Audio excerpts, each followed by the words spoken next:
Excuse me, ano pong score for enhancement class? 600. Yung score po ni Nancy Lewis. Art student siya. Mga 30 to 40 pag undergrad. Bale, nasa regular class siya? Nasa enhancement class siya. Magandang score na yun para sa art student. Maganda na ang samahan ng mga estudyante dun. Huwag mo nang sirain yung samahan nila. So grupo sila. Bakit?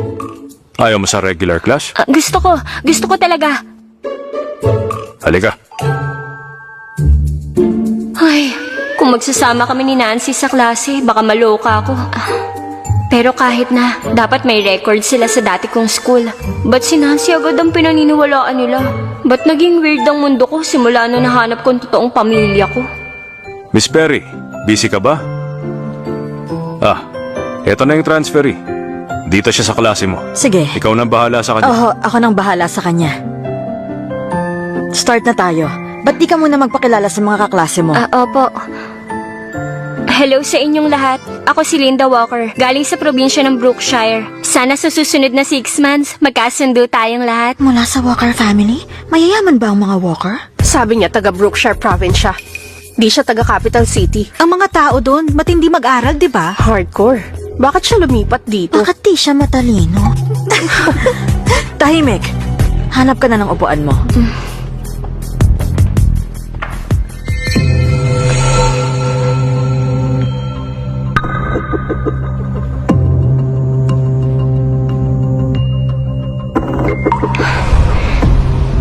Maganda tong pwesto ko.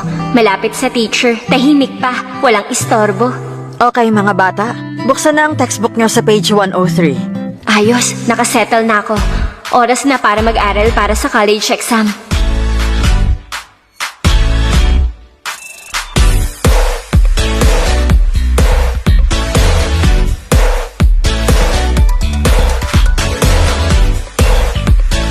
Makinig, makinig! Sa susunod na linggo, magkakaroon tayo ng major mock examination. Importante ito sa school, kaya mag-aral kayong lahat. Sa wakas mangyayari na. Malapit na ang mock exam. Ako na mismo ang magluluto para sa inyo. Thank you, Mama. Mag-aaral po ako ng mabuti. Kinakabahan ako, na-excited at natutuwa. Iniisip ko kung yung capital examination totoong legendary talaga. Linda? First time mo mag-capital exam. Ninanadress ka, di ba? Tama, medyo behind kasi sa probinsya, kaya di ka masyadong makasabay. Pero kaya mo yan. Naku, okay lang yan. Kung hindi mo pa alam ang sagot, unahin mo muna yung mga simpleng tanong. Itong si Nancy, napakabait talaga. Kumain ka pa.